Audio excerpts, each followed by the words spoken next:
बिजनौर में समाजवादी पार्टी के जिला कार्यालय पर रविवार को सरदार वल्लभ भाई पटेल जी की जयंती धूमधाम के साथ मनाई गई। एक विचार गोष्ठी का आयोजन किया गया। वक्ताओं ने कहा कि इस बार सपा का परचम यूपी में लहराएगा, भाजपा सरकार उखड़ जाएगी। पार्टी कार्यालय पर एमएलसी परवेज अली, प्रदेश अध्यक्ष महिला सभा लीलावती कुशवाहा और महिला सभा के प्रदेश उपाध्यक्ष जरीना उस्मानी ने कहा कि पटेल भारतीय गणराज्य के संस्थापक पिता थे, जिन्होंने स्वतंत्रता के लिए देश में संघर्ष में अहम भूमिका निभाई। एकीकृत और स्वतंत्र राष्ट्र में अपने एकीकरण का मार्गदर्शन किया। भारत और अन्य जगहों पर उन्हें अक्सर हिंदी, उर्दू और फारसी में सरदार कहा जाता था। वहीं वक्ताओं ने कहा कि भाजपा का संकल्प पत्र झूठा साबित हुआ है। 4.5 साल से अधिक समय बीत गया, लेकिन भाजपा सरकार अपने वादे को पूरा नहीं कर पाई। किसान परेशान हैं, नौजवान बेरोजगार हैं, महंगाई चरम पर है। जनता ने तय कर लिया है कि वह भाजपा सरकार का सफाया कर देगी। 2022 में समाजवादी सरकार बनना तय है। जिलाध्यक्ष राशिद हुसैन ने कहा कि आज सबसे ज़्यादा तकलीफ में किसान है। इस दौरान विधायक तस्लीम अहमद, विधायक मनोज पारस, पूर्व सांसद जयश्वीर सिंह धोबी, पूर्व विधायक शेख सुलेमान, चौधरी आदित्य वीर सिंह, प्रभा चौधरी, रफ़ी सैफी, डॉक्टर लाखन सिंह पाल, शमशाद अंसारी, श्लोक पवार, आशुतोष विश्वकर्मा, अहमद खिजर खां और अखलाक पप्पू उपस्थित थे। अगर मेरी बात नहीं मानोगी तो मैं सपने में आपके आऊंगी। मेरी बात मानना। और आप लोगों से भी कहना चाहते हैं, अगर मेरी बात नहीं मानोगे तो फिर सपने में लीलावती कुशवाहा को दिखाई देगी। एमएलसी साहब बताइए, कार्यक्रम था, क्या संदेश है?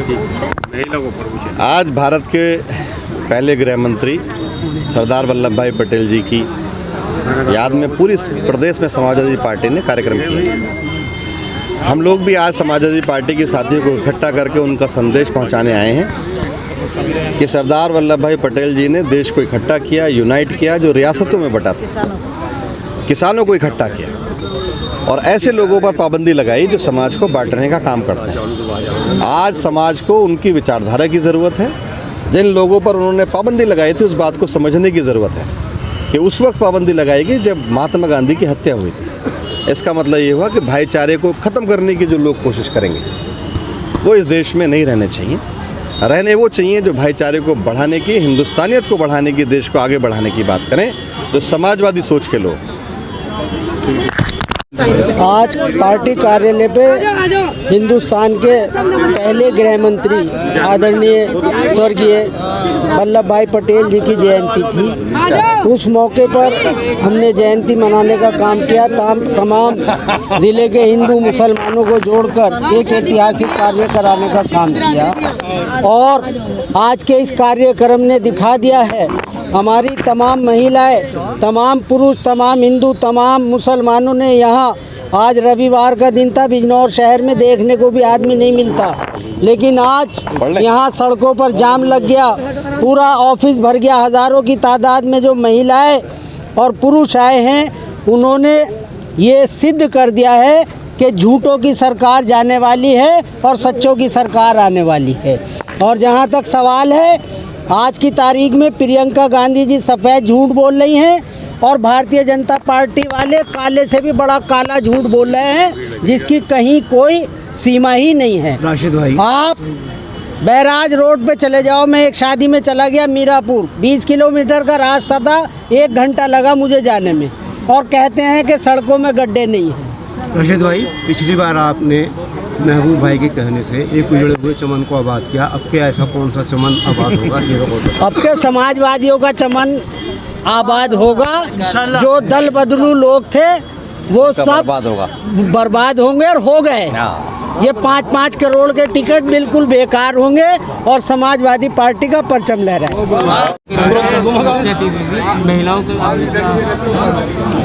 आप देखे हैं कि जब हमने पूछा महिलाओं से कि समाजवादी पार्टी के राष्ट्रीय अध्यक्ष माननीय अखिलेश यादव जी ने महिलाओं को घर का मुखिया बनाया, उन महिलाओं को जो गरीब महिलाएं हैं, जिनको राशन मिलता है, उस पर चीनी मिलता था, उस पर मिट्टी का तेल मिलता था, आखिर में भारतीय जनता पार्टी ने क्यों बंद कर दिया जब उनको मिल रहा था? तो उन महिलाओं से पूछा कि जो महिलाएं गरीब हैं, कमज़ोर हैं, वो महिलाओं के यहाँ न खेत है, न घर है, न नौकरी है, न रोजगार है। वो महिलाएं 1000 रुपया का सिलेंडर कैसे लेगी? दिवाली आ गई है और गरीब आदमी सरसों का तेल का दिया जलाता है और वो सरसों का तेल 230 रुपया लीटर हो गया है।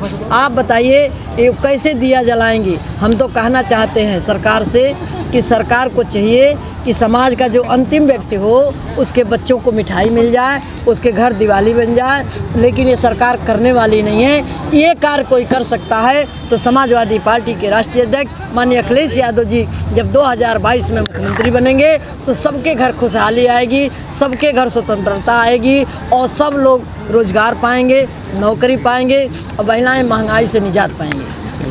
कांग्रेस की प्रियंका गांधी ने ये कहा है कि 40% जो है वो महिलाओं को सीटें दी जाएंगी। अब ये आरक्षण दिया जाएगा जिनका विधानसभा चुनाव लड़ने के लिए। आप कितनी डिमांड करते हैं? अच्छा, कांग्रेस में क्या है? आप बताओ कांग्रेस में क्या है? और माननीय नेताजी माननीय धरती पुत्र मुलायम सिंह वो तो बहुत पहले ही कह दिए थे और कर दिए थे पंचायत चुनाव में 33% महिलाओं का आरक्षण। हम तो कह रहे हैं कि जो सरकार में डबल इंजन की सरकार है, लोकसभा से, विधान परिषद से, विधानसभा से ले आवे विधेयक और जिस तरह से पंचायत चुनाव में आरक्षण है महिलाओं का उसी तरह से लोकसभा विधानसभा में हो जाए। हमारी पार्टी पूरी समर्थन करेगी।